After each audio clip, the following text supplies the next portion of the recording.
Hello friends, स्वागत है आपका हमारे YouTube channel GK with me में। तो जैसा कि आपको पता है, हमने हरियाणा करंट अफेयर की सीरीज शुरू की है। तो आज की क्लास में हम पढ़ना शुरू करेंगे आज के हरियाणा के करंट अफेयर के बारे में। तो शुरू करते हैं हमारी आज की क्लास। तो पहला क्वेश्चन क्या है आपका? हरियाणा सरकार ने जन कल्याण प्रभाग अनिल अग्रवाल फाउंडेशन के साथ मिलकर कौन सी परियोजना शुरू की है? ठीक है, तो कौन सी परियोजना हरियाणा सरकार के द्वारा शुरू की गई है और वो कौन से फाउंडेशन के द्वारा की गई है, किसके साथ मिलकर की गई है? अनिल अग्रवाल फाउंडेशन है और उसके साथ मिलकर हरियाणा सरकार ने कौन सी परियोजना शुरू की है? तो वो आपकी पशु कल्याण परियोजना जो है वो हरियाणा सरकार के द्वारा शुरू की गई है। ठीक है, यानी कि इसके साथ मिलकर इन्होंने ये परियोजना शुरू की है। इसके बारे में हम थोड़ा पढ़ लेते हैं कि ये क्या है, कि ये जो परियोजना है वो क्या है। पशु कल्याण परियोजना को वेदांता समूह के जन कल्याण, कहाँ के हैं ये? वेदांता समूह के हैं। जन कल्याण अनिल अग्रवाल ने 100 करोड़ की शुरुआती से शुरू करने के लिए हरियाणा सरकार के साथ क्या किया? इन्होंने समझौता किया है। ठीक है, क्या किया इन्होंने? 100 करोड़ का समझौता किया है। और इसमें क्या होगा, ये जो सबसे पहले कौन से इलाकों में शुरू होगी? एनसीआर वाले इलाकों में शुरू होगी और बाद में इसे अन्य राज्यों में भी शुरू किया जाएगा। ठीक है, किसे? जन कल्याण परियोजना को। ठीक है, तो इसके बाद हमारे पास है हरियाणा का कौन सा खिलाड़ी एशियन कुश्ती चैंपियनशिप में लगातार 3 बार स्वर्ण पदक जीतने वाला पहला भारतीय बन गया है? क्या बन गया है? इन्होंने लगातार एशियन गेम्स में 3 बार क्या जीत लिया है? गोल्ड मेडल जीता है। तो वो हमारे हरियाणा से हैं और वो कौन है? तो ये है आपके रवि दहिया। कौन है? रवि दहिया, जिन्होंने ओलंपिक में भी मेडल जीता था। तो रवि दहिया ने अब क्या जीता? एशियन गेम्स में गोल्ड मेडल जीता है। ठीक है, तो रवि दहिया के बारे में भी हम थोड़ा पढ़ लेते हैं क्योंकि एग्जाम के पॉइंट ऑफ व्यू से आपका ये बहुत इंपॉर्टेंट क्वेश्चन है। ठीक है, तो रवि दहिया मंगोलिया की राजधानी उलन बटोर में आयोजित हुई एशियन गेम्स प्रतियोगिता में स्वर्ण पदक जीतकर पहले भारतीय बन गए हैं।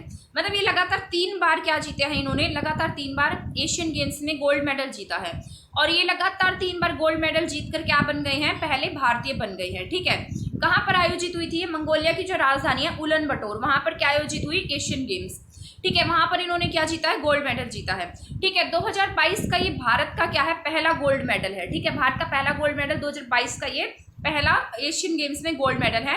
इससे पहले रवि दहिया ने 2020 में भी और 2021 में अलमाटी में क्या जीते थे? 2 गोल्ड मेडल जीते थे। ठीक है, इससे पहले 2020 में जीता, 21 में जीता और 2022 में इन्होंने तीसरी बार फिर लगातार क्या जीत लिया? आपका गोल्ड मेडल जीत लिया है। ठीक है, रवि दहिया कहाँ के रहने वाले हैं? तो रवि दहिया आपके सोनीपत के नहरी गाँव के रहने वाले हैं। कहाँ के रहने वाले हैं? नहरी गाँव के। और ये कितने केजी में खेलते हैं? 57 केजी में ये खेलते हैं। कौन? रवि दहिया। ठीक है, तो ये एग्जाम के पॉइंट ऑफ व्यू से बहुत इंपॉर्टेंट क्वेश्चन है आपका। ठीक है, इसके बाद हमारे पास है हरियाणा के किस व्यक्ति को प्रधानमंत्री नरेंद्र मोदी के द्वारा सम्मानित किया गया है? अभी हाल ही में किसे सम्मानित किया गया? किसे? हरियाणा के एक व्यक्ति हैं जिन्हें किसने सम्मानित किया? हमारे हरियाणा के प्रधानमंत्री ने सम्मानित किया। तो वो कौन है? तो आपके सिद्धार्थ सिहाग हैं जिन्हें किसने सम्मानित किया? आपके प्राइम मिनिस्टर नरेंद्र मोदी ने सम्मानित किया। तो इनके बारे में हम थोड़ा पढ़ लेते हैं कि आखिर इन्हें क्यों सम्मानित किया गया है। ठीक है, तो क्या है? इसके बाद हमारे पास है नई दिल्ली के विज्ञान विभाग के कार्यक्रम में कहाँ इन्हें सम्मानित किया गया? विज्ञान विभाग में। वहां पर एक कार्यक्रम हुआ था और वहां पर पीएम मोदी ने सिद्धार्थ सिहाग को क्या किया? सम्मानित किया। सिद्धार्थ सिहाग जो है वो कहाँ के रहने वाले? आपके सिवानी के रहने वाले हैं। ठीक है, इन्होंने क्या किया? ऐसा क्या किया जिसके लिए इन्हें सम्मानित किया गया? इन्होंने अभी खेलो इंडिया जो गेम्स है उसका आयोजन आपके पंचकुला में किया गया था। ठीक है, तो वहां पर इन्होंने क्या किया? अपना बेहतरीन काम किया, प्रोजेक्ट बनाने में जो है इन्होंने वहां पर हेल्प की है। तो इसके लिए उनके बेहतरीन काम के प्रदर्शन के लिए इन्हें क्या दिया गया है? ये सम्मान दिया गया है। ठीक है, और किसके द्वारा दिया गया? प्रधानमंत्री नरेंद्र मोदी के द्वारा ये सम्मान इन्हें दिया गया है।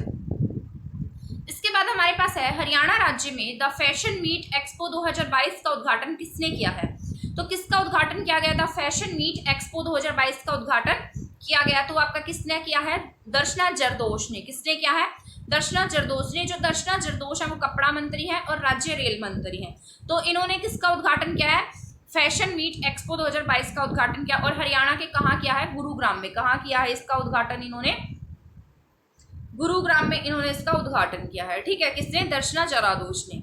इसके बाद है हरियाणा के किस जिले की रहने वाली कोमल शर्मा को अमेरिका की सरकार ने आमंत्रित किया है?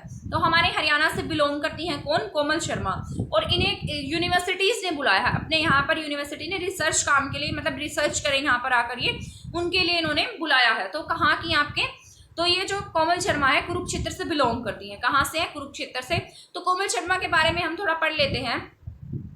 जो अमेरिका की यूनिवर्सिटी है Liouville university and university of California, ठीक है, इन्होंने इसको शोध के लिए बुलाया, यानी शोध क्या होता है, रिसर्च वगैरह का काम करने के लिए इन्होंने इसे बुलाया है। और ये पढ़ाई के साथ साथ जो भी इनके खाने पीने की व्यवस्था होगी, रहने की व्यवस्था होगी, वो भी यूनिवर्सिटी के द्वारा इनका जो खर्च है पूरी तरह से इनका खर्च उठाया जाएगा, ठीक है। इन्हें भारतीय विज्ञान शिक्षा और खोज नामक संस्थान मोहाली में शोधकर्ता के रूप में भी इन्होंने काम किया, यानी कि रिसर्चर के रूप में ये भारत में भी काम कर चुकी है, मोहाली में, ठीक है।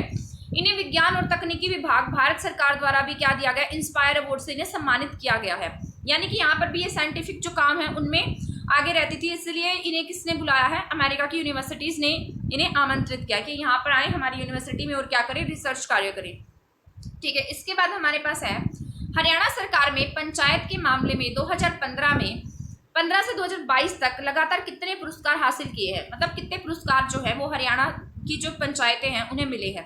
तो 48 पुरस्कार जो हरियाणा पंचायत ने प्राप्त किए हैं, ठीक है। कितने पुरस्कार प्राप्त किए हरियाणा ने, 48 जो पुरस्कार हैं वो हरियाणा ने प्राप्त किए हैं। इनके बारे में हम थोड़ा पढ़ लेते हैं कि जो हरियाणा के गाँव की तस्वीरें हैं वो बदल गई है, मतलब जो हरियाणा में गांव है वहाँ पर डेवलपमेंट ज़्यादा हो रहा है, इसलिए क्या मिला है, यहाँ पर ग्राम पंचायत के अवार्ड मिले हैं। ग्राम पंचायतों को कितने अवार्ड मिले हैं, टोटल 48 राष्ट्रीय पुरस्कारों से सम्मानित किया गया है। और 100% घरों में नल से जल दिया गया है। आंगनवाड़ी में प्राथमिक और सेकेंडरी एजुकेशन की सुविधा की गई है, यानी कि जो छोटे बच्चे होते हैं 0 to 6 ईयर के, वो आंगनवाड़ी की जो उनके लिए सुविधाएं होती हैं वो सब उपलब्ध कराई गई हैं, ठीक है। और अब तो वैसे भी आंगनवाड़ी को प्ले स्कूल्स में कन्वर्ट कर दिया गया है, ठीक है। गांव को खुले में शौच मुक्त करने की दिशा में काम किया गया है, ठीक है। इसके बाद क्या, डिजिटल माध्यम से जुड़ी ग्राम पंचायतों को क्या बना दिया गया, कुछ ग्राम पंचायतें ऐसी हैं जो टोटली क्या हो गई हैं, डिजिटल हो गई हैं, यानी कि उनका जो भी लेखा जोखा है वो आपको अब उनकी साइट पर उपलब्ध मिल जाएगा। किसान ग्रामवासियों को डिजिटल भूमि स्वामित्व कार्ड दिए गए हैं, ठीक है। ग्रामीण बुजुर्गों की पेंशन सीधे उनके खातों में ट्रांसफर हो जाएंगी। ग्रामीण महिलाओं की भागीदारी बढ़ाने के लिए क्या किया गया, उनके लिए 50% तक का रिजर्वेशन का जो बिल है वो हरियाणा विधानसभा में पास किया गया है, ठीक है। गांव में रोजगार के जो अवसर है वो उपलब्ध कराने के लिए आत्मनिर्भर ग्राम योजना की शुरुआत की गई है। 10,000 से अधिक आबादी वाले गांव में हरियाणा ग्राम उदय क्रियान्वित किया गया है।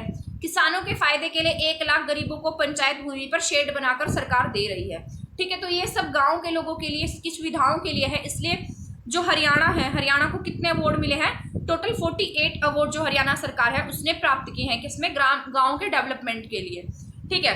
इसके बाद हमारे पास है हरियाणा की किस लड़की ने नेपाल की मैरोपिक चोटी पर तिरंगा फहराकर फतेह हासिल की है। कौन सी चोटी पर इन्होंने तिरंगा फहराया है, मैरोपिक कहाँ की चोटी, आपके नेपाल की चोटी है, ठीक है।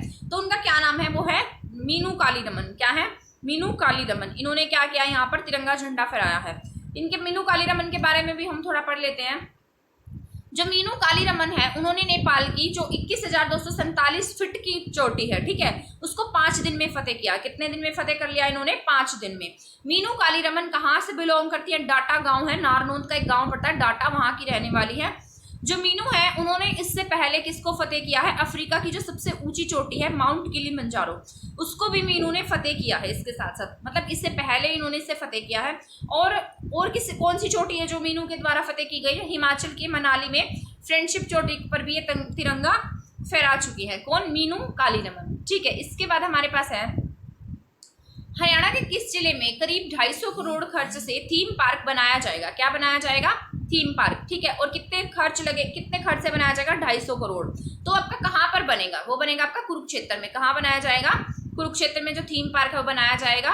इसके बारे में थोड़ा हम पढ़ लेते हैं कि जो थीम पार्क है वो कहाँ बनेगा, कुरुक्षेत्र में बनाया जाएगा। और 2023 तक क्या हो जाएगा, पूरा हो जाएगा, यानी कि पूरा बना दिया जाएगा।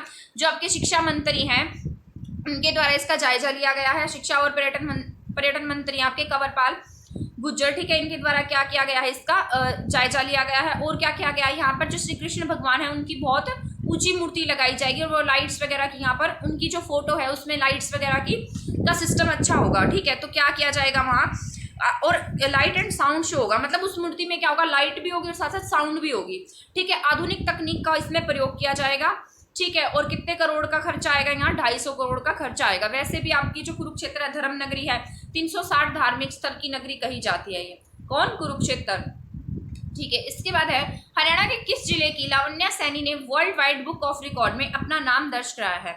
किसने अपना नाम दर्ज कराया है, लावण्या सैनी ने। तो लावण्या सैनी कहाँ से बिलोंग करती हैं, रोहतक से ये बिलोंग करते हैं। कौन? लावण्या सैनी। ठीक है, इन्होंने संस्कृत के 7 पाठ किए थे। 3.30 सेकेंड्स में इन्होंने क्या किया, जो संस्कृत के श्लोक हैं वो 7 पाठ पढ़े थे। ठीक है, तो इसके लिए इन्होंने अपना जो नाम है वो कहाँ रिकॉर्ड करा लिया है? World wide book of record में इन्होंने अपना नाम दर्ज करा लिया है। ठीक है, इसके बाद हमारे पास है अभी भी एशियन गेम्स जो हैं वो उलन बटोर में आयोजित कराए गए थे। इसके बारे में मैंने आपको पढ़ाया है। ठीक है, तो एशियन गेम्स में कितने पदक जीते हैं टोटल? इंडिया ने 17, और 17 में से कितने हरियाणा के द्वारा जीते गए हैं? टोटल 17 में से 13 पदक ऐसे हैं जो किसने जीते? हमारे हरियाणा के द्वारा जीते गए हैं। ठीक है, उसमें से जो एक पदक है वो क्या है? गोल्ड है। अभी मैंने आपको पढ़ाया कि गोल्ड जो मेडल है वो किसने जीता? आपके रवि दहिया ने। किसने जीता है? रवि दहिया के द्वारा एक गोल्ड मेडल जीता गया है। ठीक है, इसके अलावा 5 क्या है? सिल्वर मेडल हैं। क्या है? 5 सिल्वर मेडल हैं। और जो 7 है वो क्या है? आपके रजत पदक है। ठीक है, सॉरी ब्रॉन्ज मेडल है, कांस्य पदक है। क्या है? 7 कांस्य पदक है, एक गोल्ड मेडल है और 5 के आपके सिल्वर मेडल हैं। तो टोटल 13 मेडल ऐसे हैं जो जिसे किसने जीता है? हमारे हरियाणा ने जीता है। ठीक है, मतलब हरियाणा के द्वारा 13 मेडल एशियन गेम्स में जीते गए हैं। ठीक है, तो आज की क्लास हमारी यहीं ख़त्म होती है। आई होप आपको मेरी ये क्लास पसंद आई होगी। अगर आपको मेरी ये क्लास पसंद आई है तो प्लीज़ मेरे चैनल को सब्सक्राइब करना, मेरी वीडियो को शेयर करना ना भूलें। और अगर आपको हमारे हैंड रिटन नोट्स चाहिए तो आप हमें हमारे इंस्टाग्राम अकाउंट पर जाकर भी फॉलो कर सकते हैं। थैंक यू, धन्यवाद।